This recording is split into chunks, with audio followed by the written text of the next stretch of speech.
This is Democracy Now!, democracynow.org. I'm Amy Goodman with Juan Gonzalez.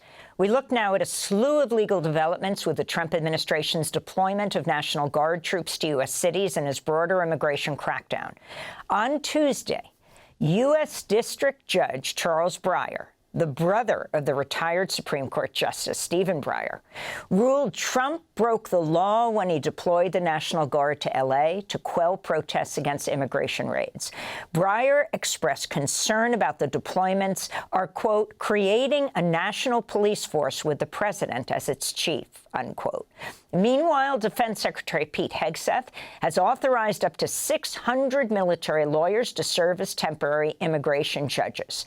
And in more immigration news, the Fifth U.S. Circuit Court of Appeals issued a 2-to-1 ruling that blocks President Trump from using the 18th century Wartime Alien Enemies Act to deport Venezuelans accused of being gang members because, quote, we find no invasion or predatory incursion had occurred. The Fifth Circuit is considered to be one of the most conservative appeals courts in the United States. The case is expected to head to the Supreme Court. For more, we go to Washington, D.C., where we're joined by Aaron Reichlin-Melnick, Senior Fellow at the American Immigration Council. Aaron, welcome back to Democracy Now! Let's start with that last overnight court decision. If you can talk about this very conservative court ruling against Trump using the Alien Enemies Act, the AEA, and then just go through these latest decisions in the last 2 days.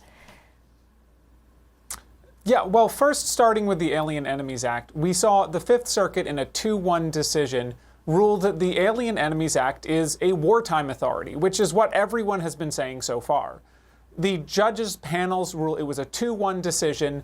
They joined over a dozen other federal judges to rule that this law, adopted in 1798 during the quasi-war with France, and that has only ever previously been invoked during declared wars, is in fact a wartime authority and not something that can be used to deport Venezuelan alleged gang members without any due process whatsoever.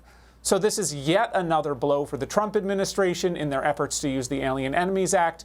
And though we know that this case will eventually make it to the Supreme Court, at the Supreme Court as well, the Trump administration is 0 for 2 in their efforts to use the law without any due process.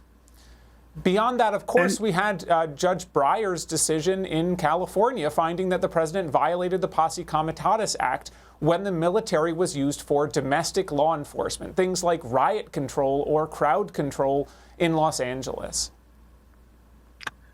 And for those who are not aware, what is the Posse Comitatus Act? The Posse Comitatus Act is a 150-year-old law adopted after the Civil War that says extremely clearly that the U.S. military may not be used for domestic law enforcement unless explicitly authorized to do so by Congress. And here, Congress has never authorized the military to be used for basic law enforcement tasks like crowd control.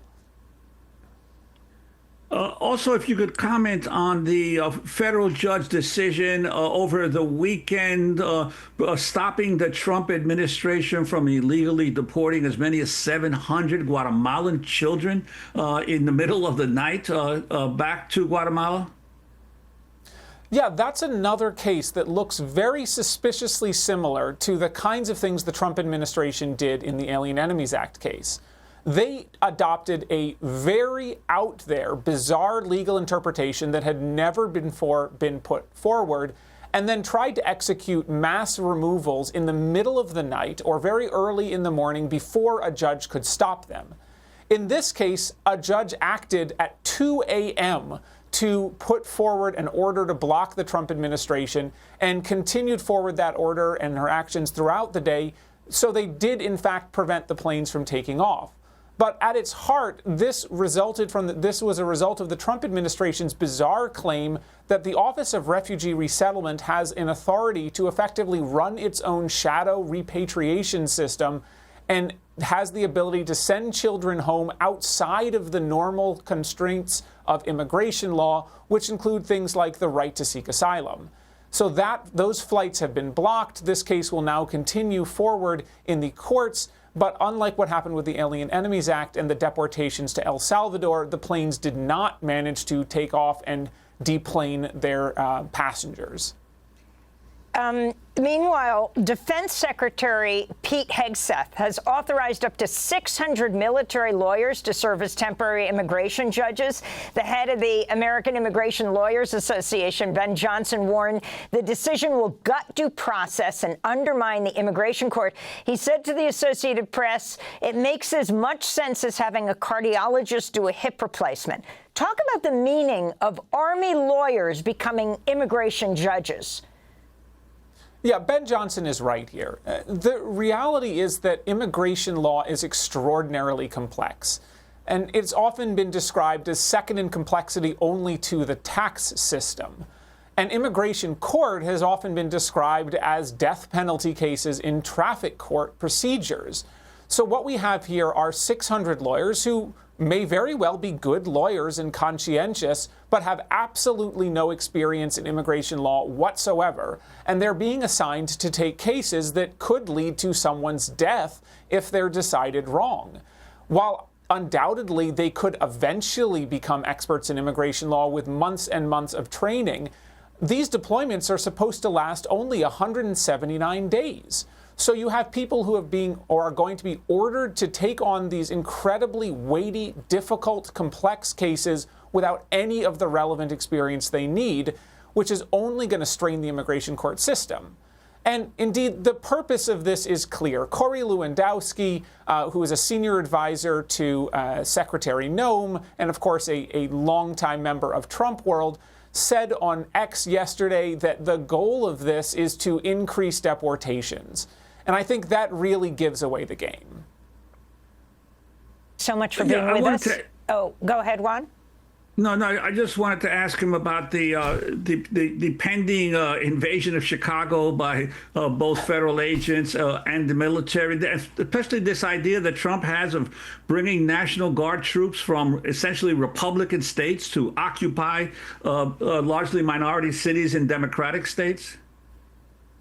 Yeah, I think, as Governor Pritzker has stated, this is particularly disturbing. You know, when you look at the statistics, Chicago is not even in the top 20 most violent cities, which is not to say, of course, that there are not issues with gun violence, but not ones that would justify deploying the National Guard.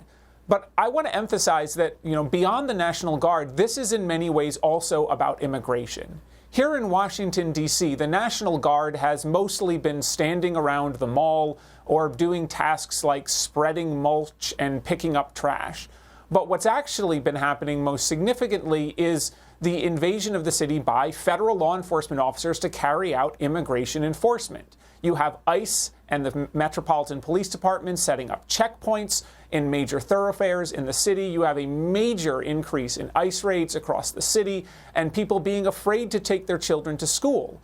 So while a lot of the attention in Chicago is going to be on the National Guard deployment, keep an eye out for what ICE is doing, because this could be yet another Los Angeles where we see huge increase in immigration enforcement throughout the city and immigrant communities forced to shrink back in fear.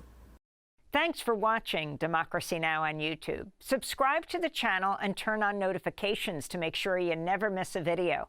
And for more of our audience-supported journalism, go to democracynow.org, where you can download our news app, sign up for our newsletter, subscribe to the daily podcast, and so much more.